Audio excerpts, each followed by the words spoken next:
Xavier es coach y se dedica a, bueno, gestión del cambio, que realmente es uno de los temas que también en este cambio de organización hacia organización 2.0 es importante, ¿no? Xavier, ¿necesitas el micro? No, me ha puesto uno aquí, pero ¿se me oye? ¿Se me oye bien? Okay. Bon dia, un placer estar de volta a Galícia para compartir con vos el traballo do día 2.0. Eduard Ponset onte día decir que este é o impacto da segunda década do siglo XXI máis importante. Gracias por mí. Espero que me permita continuar en castelán para castigar no máis falar en galego. É unha lengua que os cataláns respecto e amor especialmente.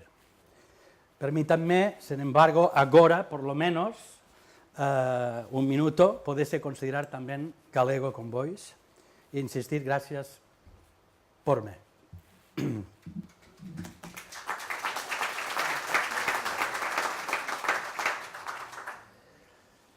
A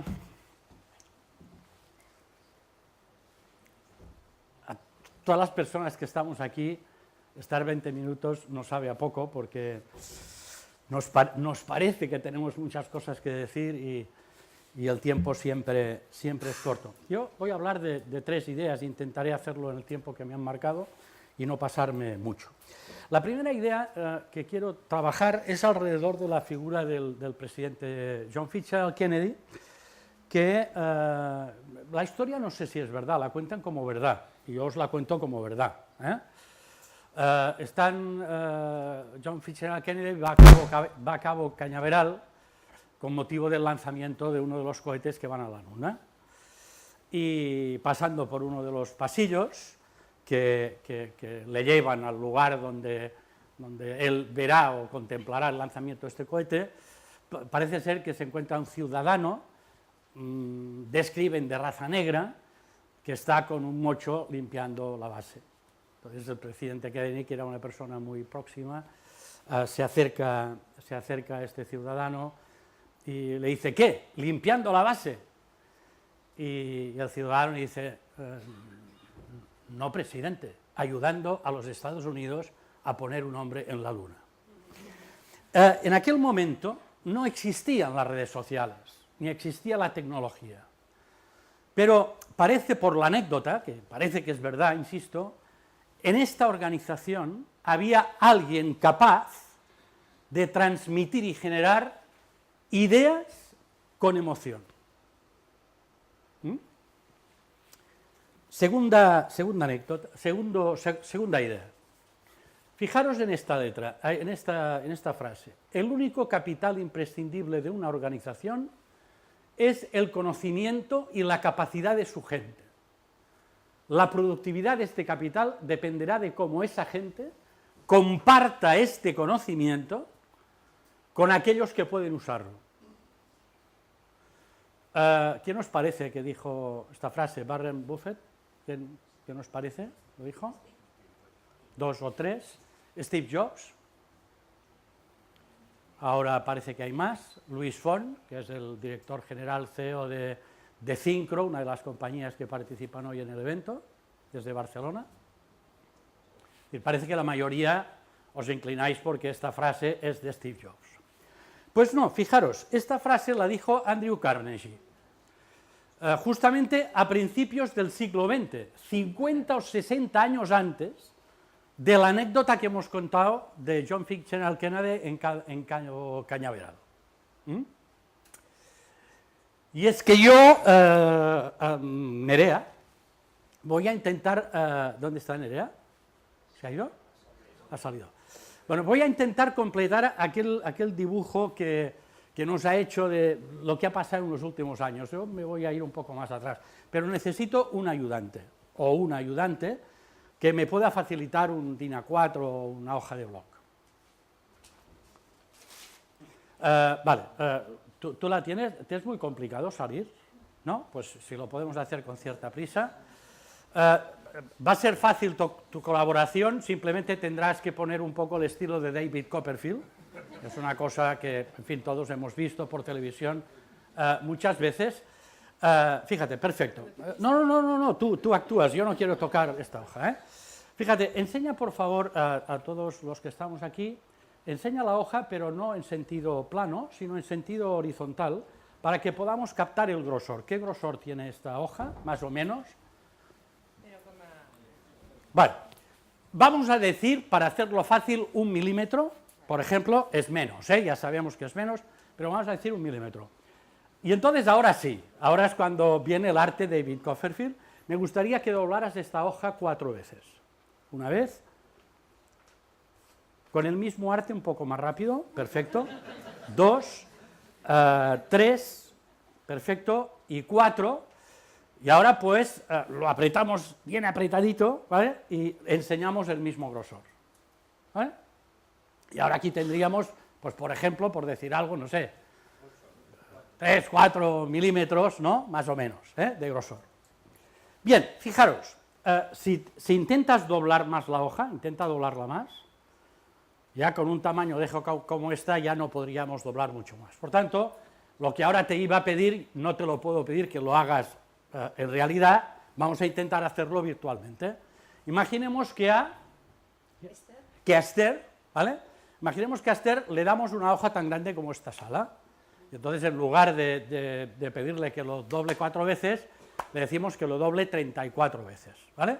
Entonces, sin calcular, simplemente por lo que nos dice el corazón, ¿qué grosor sería el que Esther conseguiría doblando 34 veces la hoja? Un poco rápido, en plan subasta, porque no vamos a suspender. ¿Cuánto? Medio metro. Medio metro es una cosa así. ¿Sí? Es un pelín más, es un poco más, en plan subasta, va. Decir, ¿cuánto? 1 metro. 1 metro sería una cosa así, más o menos. Es más. ¿Cuánto? ¿4 qué? 4 metros. Es decir, esto sería una cosa así, más o menos. Pues es un poco más. ¿Cuánto? ¿Cuánto? 8 metros. Vaya barbaridad. 8 metros, es más. Fijaros, exactamente, y gracias Esther, te vamos incluso a aplaudir y dar un beso por tu inestimable colaboración. Gracias Esther. Fijaros, son exactamente 1718. 1718, ¿vale? 1718 ¿qué? ¿Vale? ¿Milímetros? Tú apuestas por milímetros, vale. Pues fijaros, son exactamente 1718 kilómetros, ¿vale? Es absolutamente imposible doblar una hoja de papel más allá de 7 o 8 veces. Fijaros, vamos a hacer esta representación en esta curva. Esto es algo parecido a aquello que oímos alguna vez del tablero de ajedrez, los granos de arroz y todo esto. Es simplemente, cuando reflejamos en un eje de abscisas, nos da una exponencial. Entonces, ¿por qué Javier en este momento nos está haciendo este juego? Quizá por lo más importante que os pueda decir hoy, a todos los que sois 2.0. Fijaros, vamos a intentar representar en esta misma eje de coordenadas alguna actividad del ser humano. Yo, por ejemplo, os propongo que sea la velocidad de desplazamiento del ser humano por encima de la superficie de la Tierra a lo largo de los tiempos. Si nosotros rompemos el eje de abscisas ahí en el punto 0 y nos vamos a 30.000 años antes de Jesucristo, suponiendo que el eje nos marque el año 0, 30.000 años antes de Jesucristo, velocidad de desplazamiento del ser humano por encima de la superficie de la Tierra, era más de 4 kilómetros. No, incluso corriendo era más. Es que esto lo sabemos por... exacto, muy bien. Porque ya sabemos por las pinturas y estas cosas que existía un ancestro del caballo. Por tanto, velocidad de desplazamiento unos 30 y algo kilómetros por hora se supone, ¿vale? Año cero, velocidad de desplazamiento, el mismo, el caballo un poco más viejito, pero el mismo. 1492, por ejemplo, descubrimiento de América,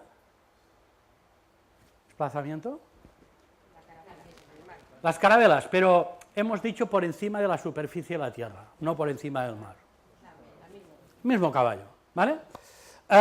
1789, Revolución Francesa.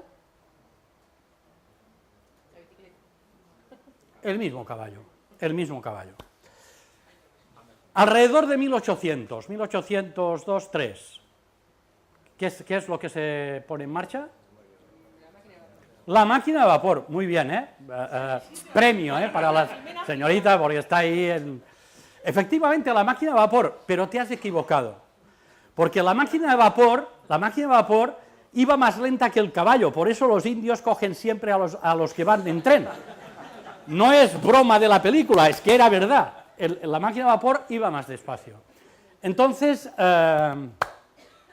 bueno, pasa esto, Pasa esto. En unos 40-50 años rompemos la barrera del sonido, vamos con cohetes a la Luna.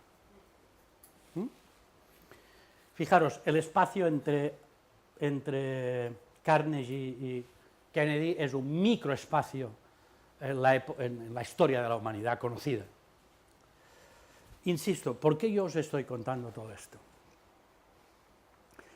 Pues por lo siguiente, porque os quiero hacer ver que todos los que estamos aquí en la historia de la humanidad somos gente privilegiada. Nunca antes en la historia de la humanidad nadie había vivido aquí, en lo que está pasando aquí. Fijaros, en este espacio de tiempo, la vida de cualquier persona era muy parecida a la del hijo, a la del nieto, a la del padre, a la del abuelo.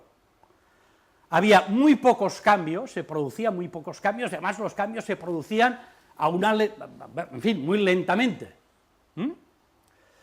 Fijaros, aquí por primera vez ya no es que nuestra vida sea diferente a la del padre o a la del hijo, ya no digo a la del nieto o a la del abuelo, es que nosotros en nuestra propia vida estamos permanentemente en cambio exponencial.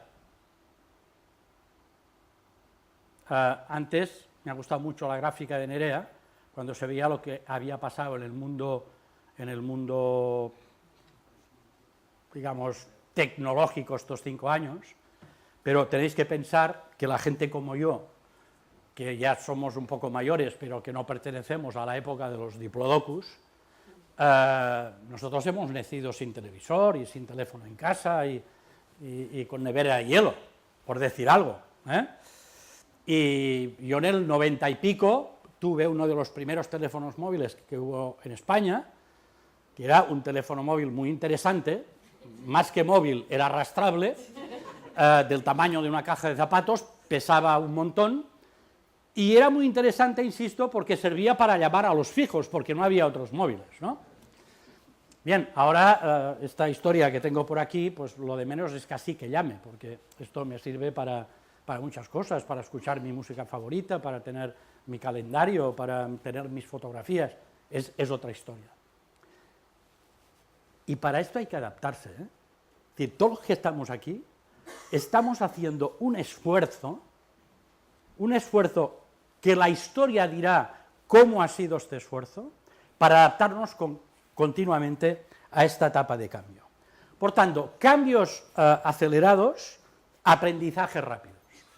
Y nos encontramos, ahora nos están hablando de la inteligencia colectiva, en este momento, cómo compartimos el conocimiento. Y resulta que efectivamente hay una persona que pueda tener una idea, puede generar una mejor práctica, por ejemplo, que quiere compartir con su organización, pero se encuentra con mentes bloqueadas. Es una de las cosas que nosotros en un estudio que hicimos el año pasado con empresas importantes que ya tienen implementadas sus redes sociales, Pues en la práctica nos encontramos con esto. ¿Por qué? Porque efectivamente al ser humano nos cuesta mucho salir de nuestra zona de confort. Y tenemos resistencias a los cambios absolutamente demenciales, si me permitís la expresión.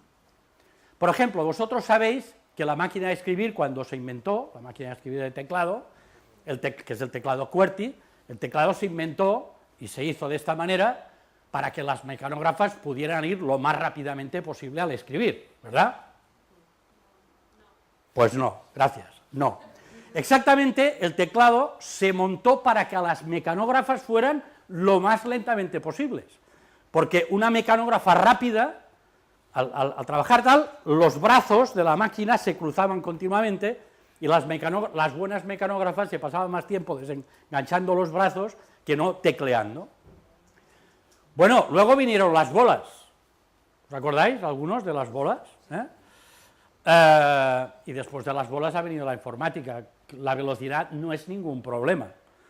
Todas las compañías que se dedican a la fabricación de teclados han intentado hacer teclados ergonómicos, con las letras colocadas, no la A en el dedo pequeño meñique de la mano izquierda, sino donde procede para ir más rápido, y el mundo se ha resistido a esto.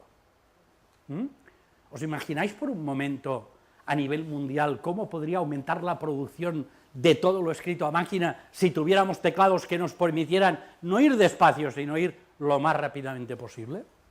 Bien, pues el ser humano es así. ¿Y qué es lo que hay? Pregunto, segunda idea que me gustaría que os quedarais. ¿Qué es lo que hay? ¿Una resistencia a la tecnología o es una resistencia emocional lo que nosotros estamos planteando? Yo digo, no es necesariamente una resistencia a la tecnología. La tecnología pone en cuestión muchas de las cosas que hemos venido haciendo hasta ahora.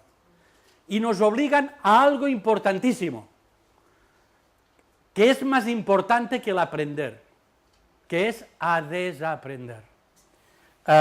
Este señor, al cual muchos conoceréis, Alvin Toffler, decía que los analfabetos del siglo XXI no serán los que no sepan leer y escribir, serán aquellos que no puedan aprender a desaprender lo que han aprendido, lógicamente, y volver a aprender.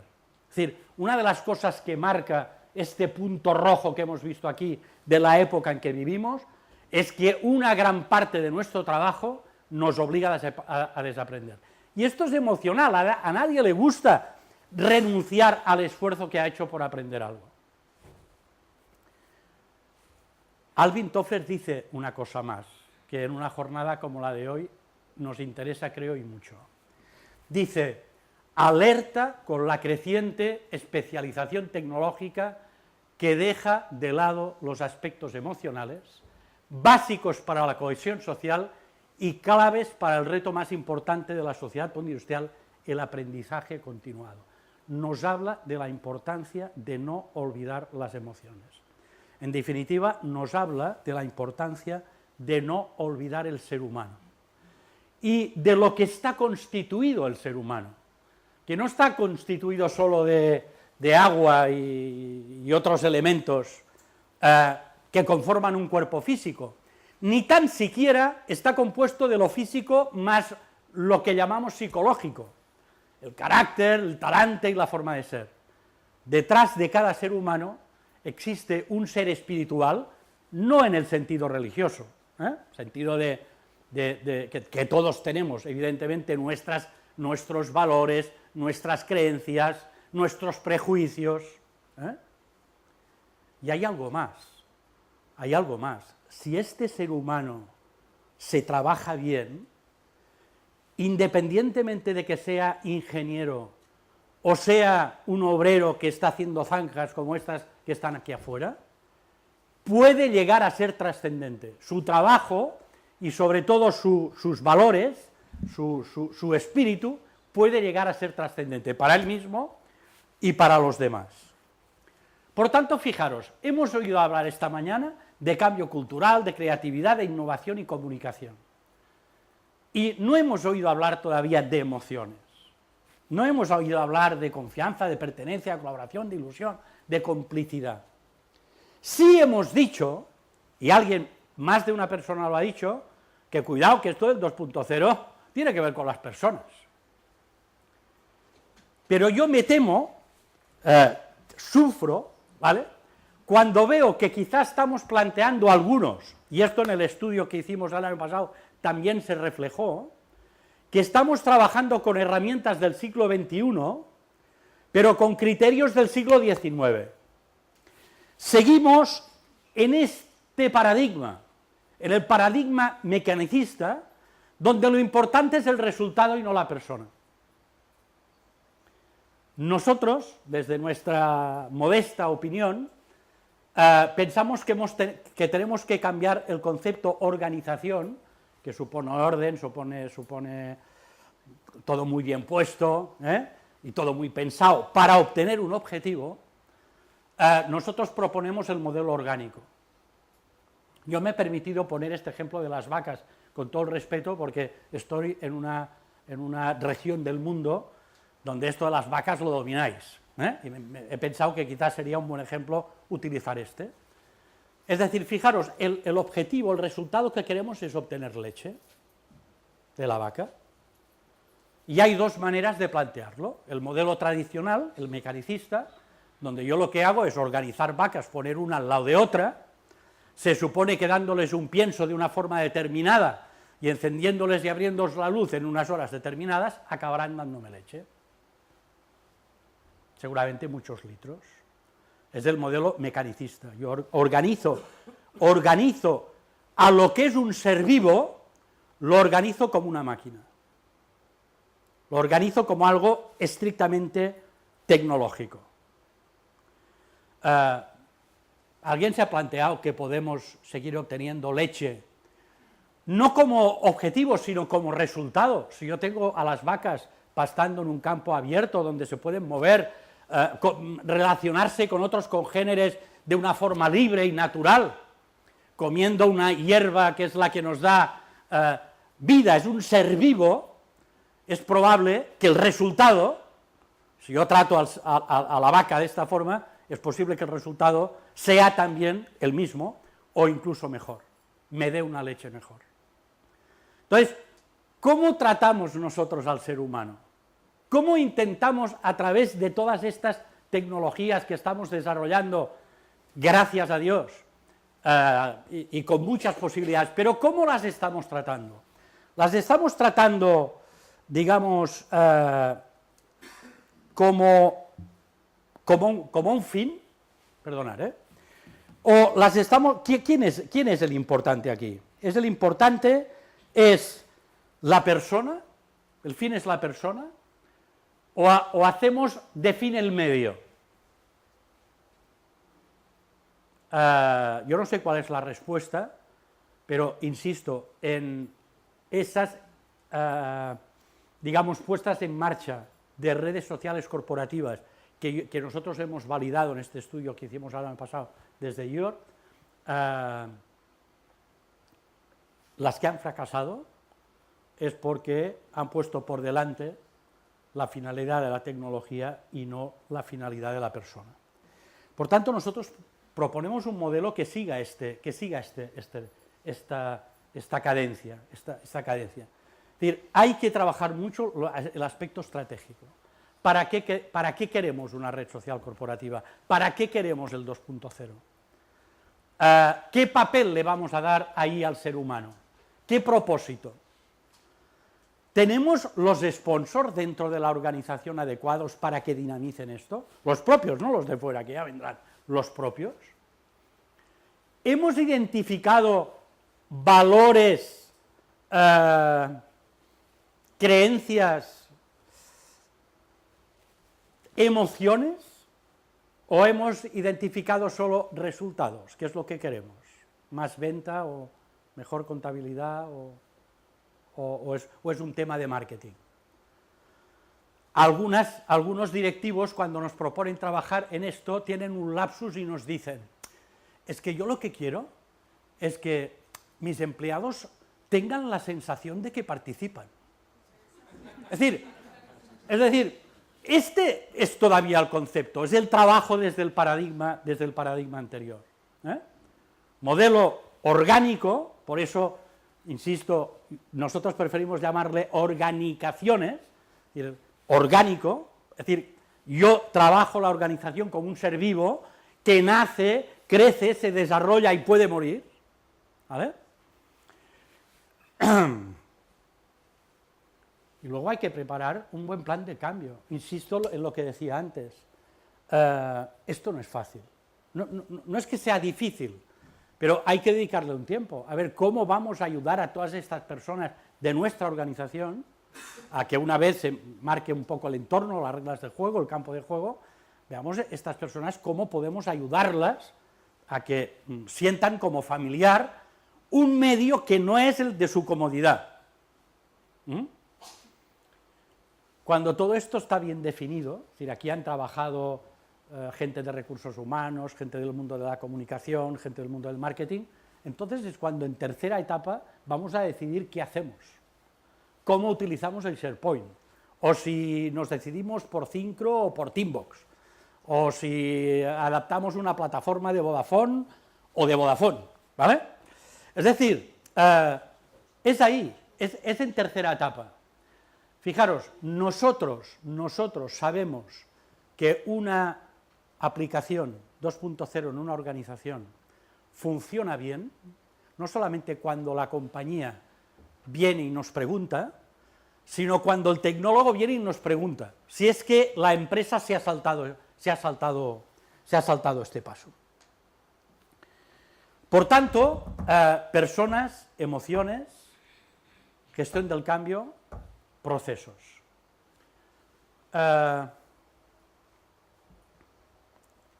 ¿Tengo 2 minutos más? ¿O he acabado? ¿Tengo 2 minutos? Vale, gracias.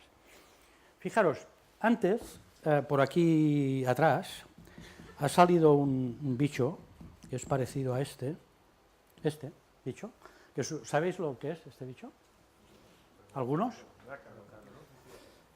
No, fijaros, voy rápido. Normalmente los que han tenido algún bicho en casa lo saben rápidamente, es una pulga, ¿vale? Las pulgas se caracterizan por algo muy especial y es que tienen las patas traseras, en función del tamaño del cuerpo, muy largas y tienen una gran potencia de salto. Por eso saltan de un perro a otro o incluso a las personas. Tiempos hace poco veía un artículo en La Vanguardia muy divertido a raíz de esto. En los circos había los que se llamaban domadores de pulgas. Eran personas que llevaban, parecido a esto, llevaban como unas mesas en forma de circo y allí las pulgas más o menos se movían y no saltaban, no se iban de un lugar a otro. Pregunto, aunque ya se ha visto me parece, pregunto, ¿cómo el domador domaba a esas pulgas? ¿Qué es lo que hacía? Sí, nos lo respondes. Exactamente, es decir, este era el sistema. Tengo una llamada aquí que me entra. Efectivamente, es decir, les ponían una campana de cristal, no una caja, sino una campana de cristal, y a base de darse mamporros, la pulga decidía que era mejor no saltar, ¿vale? Era mejor no saltar. ¿Qué pasa? Fijaros, si nosotros estamos trabajando con organizaciones del siglo XX, que están en el XIX, en realidad muchas de ellas, yo no sé si os habéis fijado que en las recepciones de las empresas, no sé por qué, siempre hay un reloj con la fecha del día y del mes, ¿no? Y tú entras y ves, las 12 del mediodía, hoy estamos a 22 de octubre de 2013, cuando en realidad podría poner tranquilamente del 1013 o del 1113 o del 1213. Bien, fijaros, pero no es solo la empresa, en general la sociedad nos condiciona, es decir, nos han puesto muchas cortapisas, no hay que pensar en según qué, no hay que plantearse según cómo, lo de Serrat, ¿no? Un poco niño no deja ya con la pelota, y es decir, tenemos un sistema que más bien ha controlado nuestra creatividad, ha controlado nuestra iniciativa. En un entorno como el que habéis dibujado todos los ponentes que habéis estado antes y todos los que van a venir, ¿vosotros pensáis que este es un sistema que nos va a facilitar todo lo que queréis? Es decir, ahí hay que romper moldes. Cuando nosotros hace unos años estábamos trabajando en Endesa, ¿qué características tenían la gente, los directivos, que habían tenido una carrera importante, una carrera progresiva? Jolín, identificamos que la característica más importante que tenían estos directivos era la capacidad de transgredir. La capacidad de transgredir no deja de ser algo emocional, no deja de ser algo que sale de dentro, ¿eh? A veces se habla de competencias, a mí no me gusta confundir las competencias con este criterio, digamos, de emoción. Lo dejo aquí para que lo penséis. Insisto en esto, insisto en la idea emoción. Es decir, vosotros, todos los que trabajéis el 2.0, vais a trabajar efectivamente con personas y vais a tener que transformar organizaciones en organizaciones, en sociedades vivas, donde el centro operativo es la persona, es el ser humano, y vosotros, creo, debéis plantear que estáis al servicio de esto. Yo al menos me lo creo, y os apunto a convertiros en este tipo de personas. Hay un personaje, que ahora veremos quién es, que decía que en el mundo hay dos tipos de personas: los que ven las cosas tal como son y se preguntan por qué, y los que se imaginan las cosas como podrían ser y se preguntan por qué no. Yo me pregunto por qué no, todos los que estamos aquí, podemos convertirnos en motores, en impulsores de las organizaciones. Es decir, poner al servicio de la persona, del desarrollo de la persona, de la proyección de la persona, la tecnología que todos llevamos dentro. Muchas gracias. Si hay alguna pregunta de esto.